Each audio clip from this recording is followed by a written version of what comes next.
Hello, welcome to Garden Chronicles. My name is James David, and in today's video, I'll be sharing a little bit about this particular cane begonia that is being sold in a local nursery here. So sit back and enjoy the show.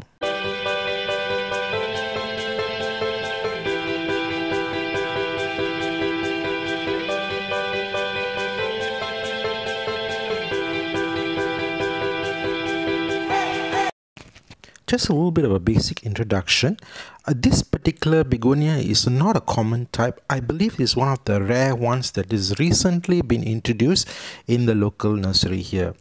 Perhaps about 5 years ago, this is considered one of the exotic ones, which is considered very expensive. But however, now it is very much commonly available, though the price is not so cheap. However, it's very much affordable now compared to a few years ago.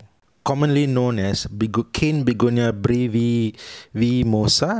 It is actually native to Papua New Guinea. There is another version of this which is more brilliant in red, which is identified as SSP Exotica. So however, this is the one that I've actually come across here in my region, which is commonly available. I must say that this is not an easy plant to care for. I had actually bought this once, and it actually has died in my hands due to lack of proper care. So in a way, I can say that this requires a little bit more on a high care maintenance, as these are not hardy plants. One of the main factors that you must observe here is that these leaves, their foliage, are actually very fragile. So one of the factors here that you have to observe is not to get too much water droplets or even exposed to rainwater on them, as they can get easily damaged. Of course, another factor that I want to talk about is the appearance. If you ever notice it clearly, this particular begonia looks very much similar like the burning bush, Arabian sunset, and even Saripatala. So in a way, they do have similar characteristics. However, I can say in a way that is questionable that it can be a hybrid, but however, it is a species. So in a way, they all are interrelated. One factor though I can say is that not to underestimate the element of humidity, because lacking which they can die, because these are sensitive plants. So coming back to plant care, one of the factors here is that I can see over here that this particular begonia here has actually been cultivated and appear to be very matured, and if you can see at the bottom of the plants, they are very much leafless. So in a way, I feel, this is personal opinion, I feel that this plant is already come to a stage where it is coming to its end of its cycle. So one of the mistakes that most beginner gardeners, they normally purchase this plant thinking that it can actually span for another 1 to 3 months time, and eventually they just die away because of shock in a new environment, or a change of atmosphere or climate, and a change of plant care. Especially some gardeners may be very zealous enough to overwater the plant, and it may start to deteriorate. So one of the factors here that I will normally do here is that I will keep them in a bright shade, but I will also check on the soil medium whether to see whether it is soaking wet or just moist. Of course, when it comes to begonias, it's always very important to check on the soil medium. Now over here, upon inspection, I noticed that these are actually planted using cocoa peat, and also they have used manure for the fertilizer. In a way, I find that it is a little bit challenging. Of course, here these are nurseries that are actually focused more on sale of the plant, but as far as cultivation and maintenance is concerned, this can be challenging.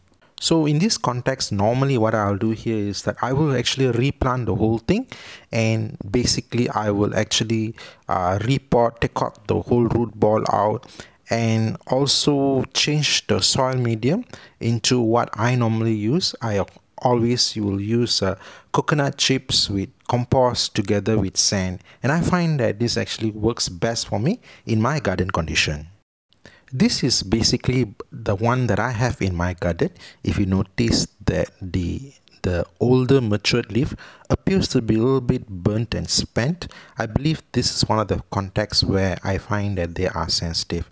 Also, if you look at it, this is how I have changed and used my planting medium, which is coconut chips and sand and compost.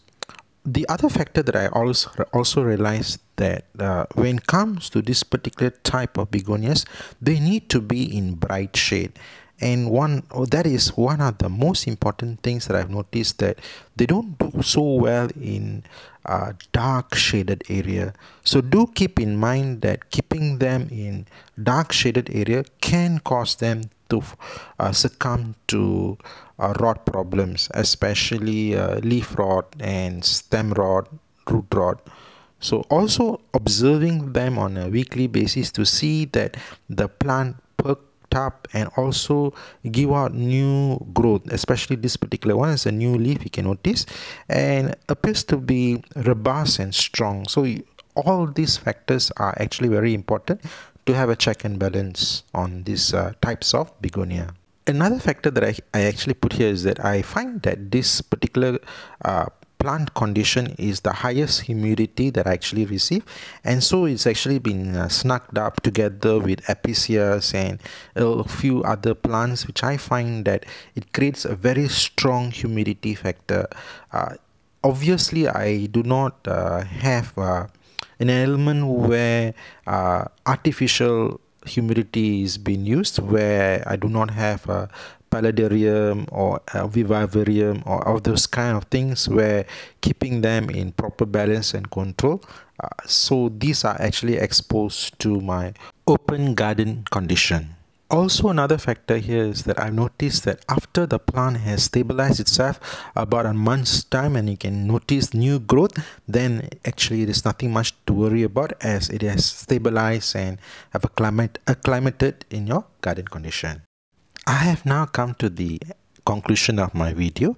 If you have any questions, do put them in a comment below, and I try my best ability as possible to answer them according to my experience and opinion.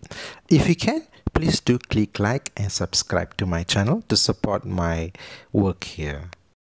Also, if possible, do check out on my other videos concerning plant propagation, plant care, and other tips and hacks which I have compiled here in my YouTube channel. Thank you so much and have a nice day. Catch you up in my next video. Bye.